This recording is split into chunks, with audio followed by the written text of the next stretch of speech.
card. Gusto ko pilitan yung tawag sa'yo. Palitan yung tawag sa Hmm. ikaw. Ikaw ang bahala. Pwedeng Rico. Kaso lang, Yeah. Iki naman. Ayaw mo? Ikaw na lang. Ikong. Di pwede yun. Bakit? What coincidence? Ayaw mo nun? Pareho kami ng tawag sa'yo. Basta.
Kapatid ko lang siya sa ama.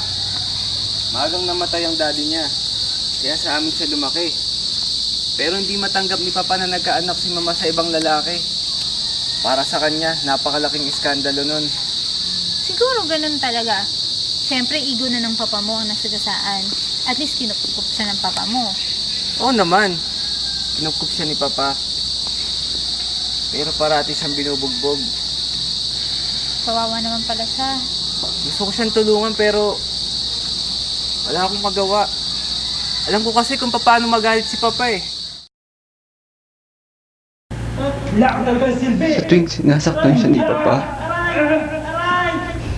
naririnig ko siya. Tinig na dinig ko. Tinig na dinig ko. Tinatawag na ako. Humihingi siya ng tulong sa akin. Ikaw, tulungan mo ko. Ikaw, tulungan mo ko. Pero wala naman akong magawa. Lalo na ako naghihintay. Pero wala akong nagawa. Wala akong nagawa dahil natatakot ako kay Papa.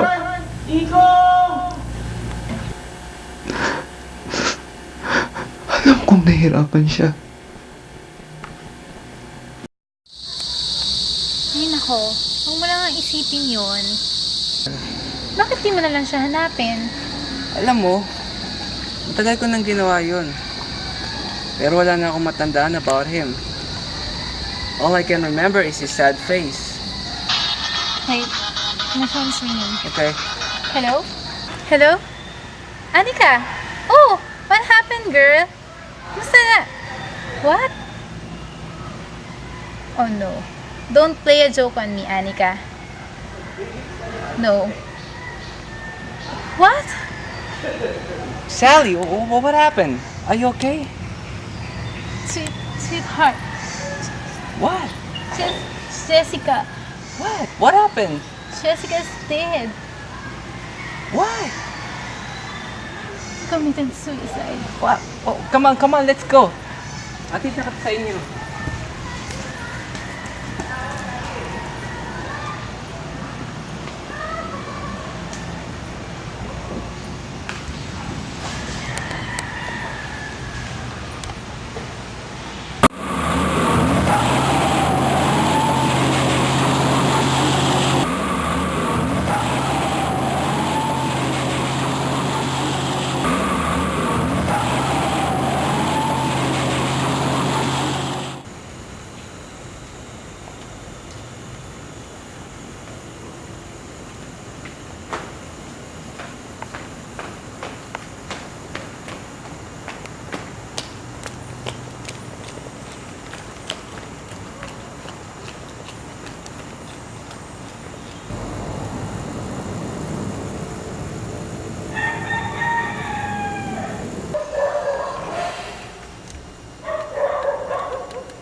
Hello, Ana.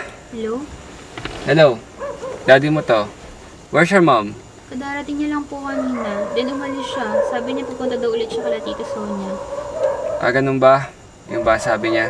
Yes, Dad. Is there something wrong? Wala. Sige na. Okay, bye. Ah,